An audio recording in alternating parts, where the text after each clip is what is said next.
कहा क्यों महाराज जी? उनका जैसे कुत्ते को रोटी डालो वो पानी के लिए आ जाएगा, और डंडा मारो चला जाएगा, फिर पुचकारो फिर आ जाएगा, फिर उसको दबका दो फिर चला जाएगा। ऐसे साधु का स्वभाव होना चाहिए कि एक आदमी 10 बार अपमान करे और फिर बुलावे तो अपमान भूलकर तुरंत उसके दरवाजे खड़ा हो जाए। कभी उसको ये भान न होना चाहिए कि ये 10 दिन से मुझे गालियां दे के भगा रहा है, मैं इसके दरवाजे कभी नहीं जाऊंगा, ऐसा।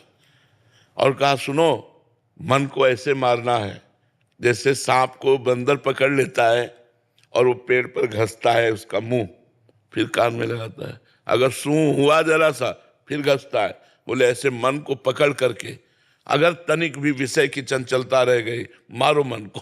मन मारे तन बस में कि ना हुआ भरम सब दूर, बाहर से कछ दिखत नाही अंदर चमके नूर। आपो त्याग जगत में बैठे नहीं किसी से काम, उनमें तो कछु अंतर नहीं संत कहो चाहे राम।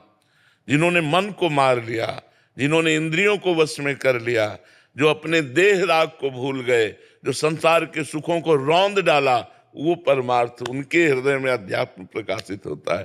तो इसलिए हमारी प्रार्थना है कि ये न समझा जाए अगर स्वतः प्रकाशित होता तो सबके हृदय में प्रकाशित हो जाता। जो जितना कठिन तप करता है, जो जितना प्रयासरत है, उतने अध्यात्म में आगे बढ़ पाया।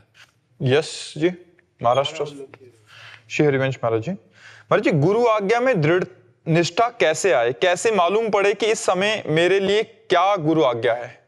जब हमारा लक्ष्य दृढ़ हो जाता है भगवत प्राप्ति, तब हम गुरु आज्ञा का पालन करते हैं। जैसे हमें जाना है बांके बिहारी जी, हमें पता नहीं है, तो जो गाइड हमें मिलेगा हमको उसके इशारे पे चलना होगा, इधर से इधर। हम वहाँ ये नहीं बोल सकते कि ये रास्ता हम नहीं जाएंगे, नहीं, वो जो रास्ता बता रहा है उसी रास्ते पे चलते हैं। ये कब दृढ़ हुआ?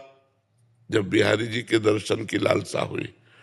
तो जब हमें भगवत प्राप्ति की लालसा या मुमुक्षुता सत्संग के द्वारा जागृत होती है, तब हम गुरु का वरण करते हैं। और जब गुरुदेव का वरण करते हैं और उनकी आज्ञा का पालन करने की उत्साह वृत्ति उसी में होगी जो भगवत प्राप्ति करना चाहता है। तो ऐसे हजारों लोग गुरु बनाते हैं लेकिन गुरु की अवज्ञा कर देते हैं, उनकी आज्ञा का उल्लंघन कर देते हैं। वो जो नियम बताते हैं, जो साधन बताते हैं, जो मंत्र बताते हैं, उसमें रति न करके मनमानी आचरण करता रहता है जीव, क्योंकि उसको लक्ष्य नहीं बना। लक्ष्य क्यों नहीं बना? भोगैश्वर्य प्रसक्ता नाम तया प्रहत चेतसाम व्यवसायत्मिका बुद्धि समाधो न विधीयते। जिसकी भोग और ऐश्वर्य में वृत्तियां फंसी हुई हैं, चित्त जिसका अपहृत हो गया ऐश्वर्य में, भोग में, वो कभी भगवत प्राप्ति का लक्ष्य नहीं कर सकता, वो परमात्मा प्राप्ति का लक्ष्य नहीं कर